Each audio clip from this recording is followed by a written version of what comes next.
Bismillahirrahmanirrahim. Assalamualaikum warahmatullahi wabarakatuh. Bertemu kembali kita dalam sharing 10 menit tentang penulisan ilmiah. Kali ini saya akan bahas tentang bagaimana mempublikasikan sebuah riset dalam beberapa publikasi makalah. Latar belakangnya adalah adanya kecenderungan beberapa teman tentang ketidakpercayaan diri terkait hasil riset mereka, sehingga menjadi satu alasan untuk tidak mempublikasikannya. Di samping faktor lain, hal ini mungkin menjadi salah satu faktor yang mempengaruhi tingkat produktivitas dari publikasi teman-teman tetap rendah. Di sisi lain, bahwa setiap penelitian bisa punya publikasi minimal dalam satu makalah atau bahkan bisa multiple makalah. Selanjutnya adalah gambaran beberapa teman yang terlalu bersemangat ketika melakukan studi lanjut atau melakukan penelitian, cenderung untuk fokus ke publikasinya dan agak tergoda untuk tidak menyelesaikan siklus studi atau risetnya. Itu dua gambaran umum. Jadi tujuan pemaparan ini adalah saya memaparkan bagaimana melakukan publikasi sebuah riset dalam beberapa makalah by prosesnya. Harapannya menjadi alternatif sudut pandang beberapa teman untuk bisa lebih produktif dalam publikasi ilmiah.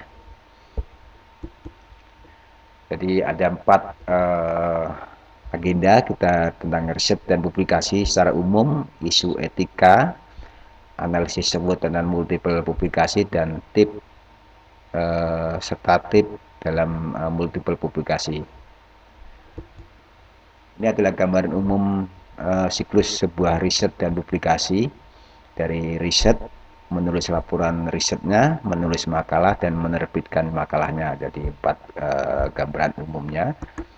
4 gambaran umum ini kita bisa modifikasi, kita dalam rubah dalam beberapa alternatif.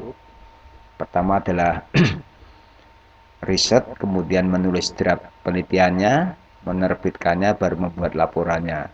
Riset, menulis makalahnya, membuat laporannya, baru menerbitkannya. Atau riset, menulis makalahnya, menerbitkannya, dan membuat laporannya. Ini ada 4 siklus utama ketika kita riset formal. Tapi tidak lupa kita juga biasa melakukan riset non formal secara mandiri. Jadi riset, kita tulis makalahnya dan publikasinya tanpa membuat laporan karena memang sifatnya mandiri. Di sebelah kanan ini adalah alur yang saya sering lakukan dalam beberapa tahun ketika melakukan riset. Jadi saya riset, saya tulis makalah hasil risetnya dalam 20 halaman berbahasa Inggris misalnya. 20 halaman bahasa Inggris ini kemudian saya rubah convert ke dalam bentuk berbahasa Indonesia dari 1 spasi paper, kemudian dari kedua spasi laporan penelitian, format penelitian dengan template yang berbeda sesuai format laporan penelitian, dan kita tambahkan lampiran-lampirannya sehingga bisa menjadi kira-kira 100 halaman laporan riset berbahasa Indonesia. Sambil jalan kita publikasi dari draft hasil penelitian ketiga. Jadi ketika kita melakukan penyerahan laporan penelitian, ada laporan penelitian dan bukti publikasi ilmiah kita, meskipun masih dalam tahap interview. Hal ini mungkin menjadi bahan pertimbangan dari pengambil keputusan untuk tingkat penerimaan di pengajuan proposal di tahun berikutnya. Itu yang pengalaman yang bisa saya sharing. Terkait dengan etika dalam multiple publikasi ini, silakan nanti Bapak Ibu searching dan pelajari lebih lanjut.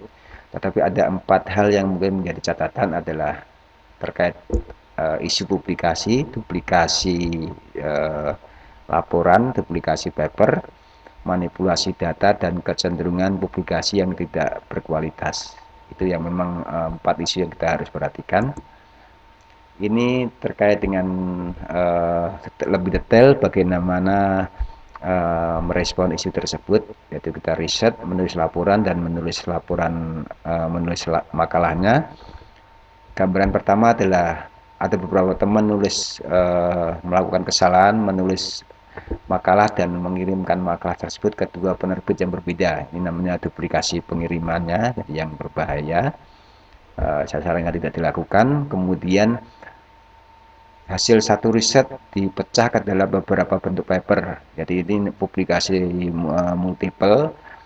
Dari sisi etika publikasi mungkin tidak bermasalah, tetapi dari sisi kelayakan secara perspektif dari editor terlihat penulisannya, kualitas makalahnya terlihat sepele dan tidak berkualitas. Itu kecenderungan yang terjadi. Dan alternatif ketiga, saya sarankan kita bisa melakukan multiple publikasi berdasarkan proses setiap tahapan penelitian. Contohnya ketika literatur review kita terbitkan, kita buat paper tentang hasil literatur review.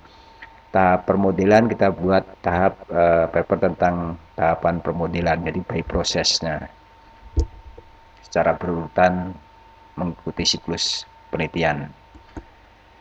Ini terkait dengan analisis SWOT. Kita melakukan multiple publikasi, jadi kekuatannya, jadi kemampuan riset kita akan berkembang karena learning by doing, riset by doing seperti itu. Kemudian pemahaman konten tetap terjaga, khususnya bagi teman-teman yang sedang studi lanjut. Hanya saja perlu dipertimbangkan adalah kelemahan ketika multiple publication adalah time consuming, jadi kita membutuhkan waktu memang cenderung untuk fokus, kemudian perlu usaha lebih, dan ketiga disarankan untuk menjaga transparansi dari proses penelitiannya. Peluang juga kita bisa dapatkan dari multiple publikasi ini. Pertama adalah bagi Bapak Ibu yang para pengajar dosen adalah nabung credit point tentunya. Kemudian ada kemungkinan kita mendapatkan tambahan pendapatan dari grant research atau insentif publikasi.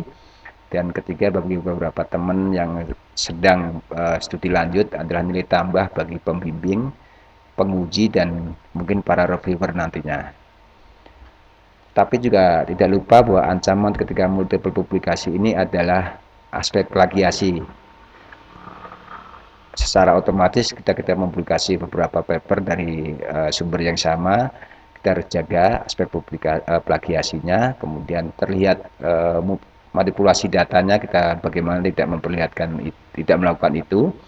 Kemudian terlihat kurang layak setiap hasil dari kualitas publikasi kita, dan cenderung godaan untuk salah fokus menyelesaikan siklus studi atau riset kita.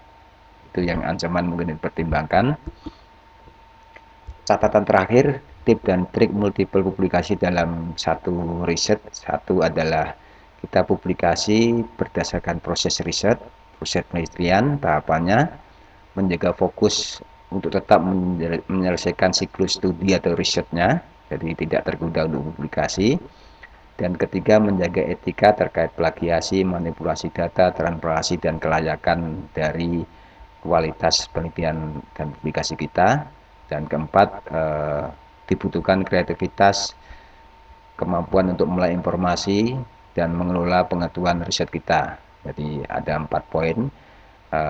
Keywordnya adalah by process, keep focus, wise, dan smart.